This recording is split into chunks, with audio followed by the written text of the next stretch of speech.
Today we'll be doing a cooking video with Chef Rocco. We're going to be making some delicious dog treats that are healthy and pet friendly. Let's get started.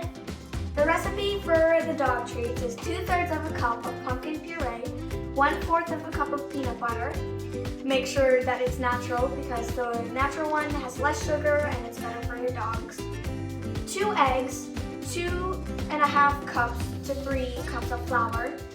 Just add it until your dough is not really sticky anymore. And then you cut out all the different shapes you want to, and then you put it in the oven at 20 to 25 minutes. Let's start the recipe. So first, let's get out our pumpkin puree. Do you want to taste test? Taste test?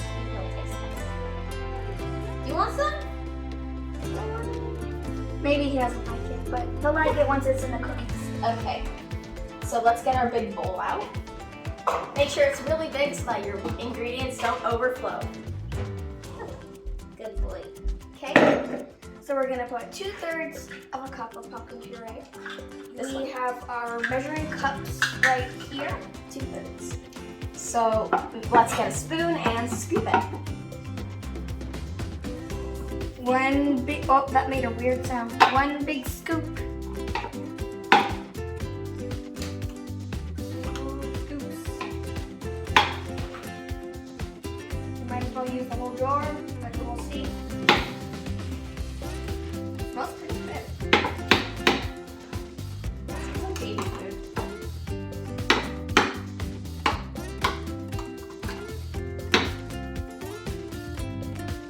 Okay, let's scoop it out.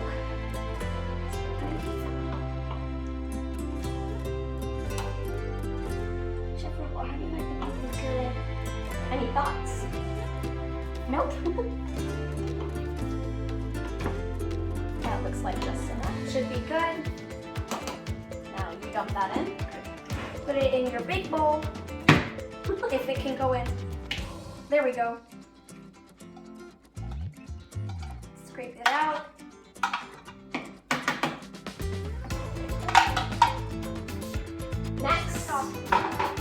Next we're gonna do our 1/4 of a cup of natural peanut butter.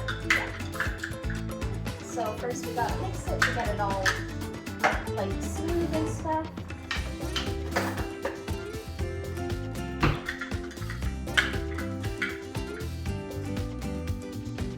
Just to get all the extra oil out on top. Sometimes your natural peanut butter can come out a little bit watery in the jar. All you have to do is just mix it for a couple seconds and it'll go back to normal.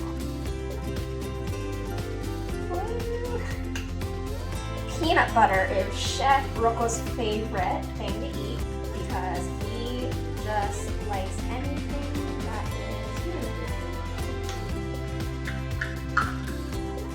Okay, so we're gonna do our 1/4 cup. Careful that you don't spill this everywhere. He's very intrigued. He says,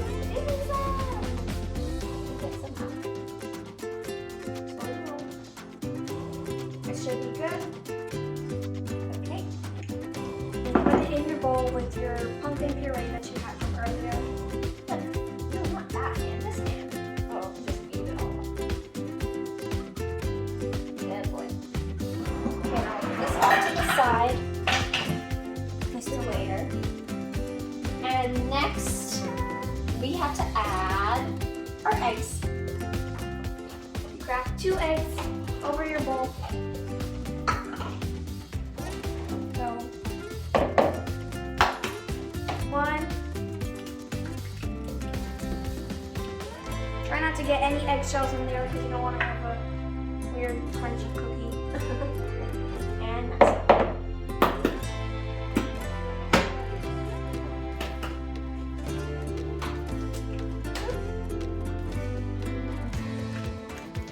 Okay. Now, next we just mix. So, you're gonna get a spatula and start mixing. Gotta pop the eggs. Chef Rocco, this might not look very pleasing right Appetizing. now, as is, but it sure will be at the end. Don't worry. I think he just like a little bit of peanut butter while he waits. Want to taste some more peanut butter?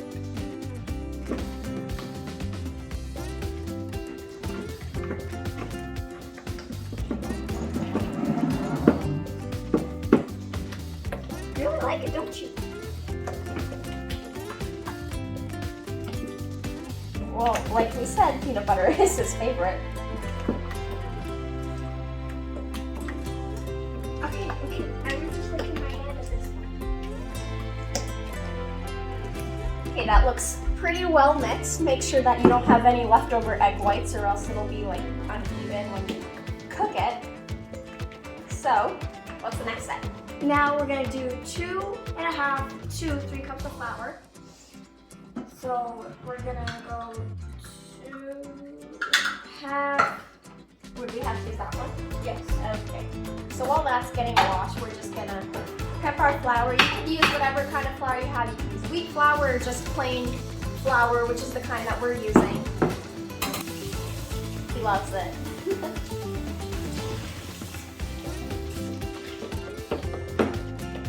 That's all clean. So we're gonna add the flour straight into our mixture, not into any side bowls or anything. Ready? Bridget. Here's, let's put this off to the side, the flour and the bowl. So it's 2.5. To 3, so maybe we can go right above 3/4. Should be good. That looks good so far. So now let's gradually pour it in. You want to start stirring? Sure. Start stirring, and while you're stirring, you start to add your flour in. And when you start to add your flour in, that will make it the doughy consistency that you want it to start cutting out your shapes. I think we should start to use our hands because it's looking a bit tough with the spatula. Yeah, a little bit. Make sure your hands are washed. You don't want any bacteria, yeast stuff in your dough when you're mixing. Oh, it feels weird. You don't even know. You don't. Baking does not have to be perfect. You can make a little bit of mess. We've made a lot of a mess. But you can get messy when you're baking because nothing has to be perfect. Need more flour? Yes, Get in there. getting there. Not quite, but getting there. Okay, while we wait for this to mix, I have a joke for you. What's your joke? What do you call cheese that isn't yours? I know the answer. What is it? Nacho cheese! Oh no. I have a joke for you. Okay. So, it's more kind of, it's a joke, but not, you could say it's a joke. What's brown and sticky? I don't know what is brown and sticky. A stick. All of my hands first. Make sure you try and get all of the excess off of your fingers so you don't, so you can make even more cookies for your dogs or pets. Should I try mixing it up? If you want to. Okay. Now let's place that there. I can do this. It's not too sticky anymore. It's more doughy. Okay. So let's. And you're gonna want to grab the rolling pin and put a little bit of flour on your rolling pin as well, so that it doesn't stick to your rolling pin either. Once you have your rolling pin, you start to roll out the dough. It's looking pretty good. So now that we've done this step, let's put our things to the side and start cutting. We have some stencils, so if you want, you can shape it with your hands like we said, or use your stencils. We got cookie number 1, cookie number 2. Once again, while you're rolling, make sure to put flour on so it doesn't stick like that. Maybe even put some flour on your dough too. You have some dough that you want to save for later. saran wrap it and maybe put it in the fridge or freezer so that it does not go bad or really dry and rock hard. So we're gonna smack it down in the middle. And then we're gonna fold it like a little package. Package will do, maybe. And in the fridge it goes. So now we're just gonna let the cookies sit in the oven for 20 to 25 minutes. We'll see you when they're done. Now that the cookies are ready, let's go grab them out of the oven. It might be a little bit warm, so make sure that you have an oven mitt so you don't burn yourself. They look so nice and crispy and golden brown. I think we did a great job with these cookies. And it was a lot of fun too cooking with Chef Rocco. Good job! Yay! Good job! Now, let's have you taste test. Now it's time to taste test Rocco's cookies. Are you ready? Up. Good boy, Rocco. This is his penguin pose. It's super cute. Rocco, I see too.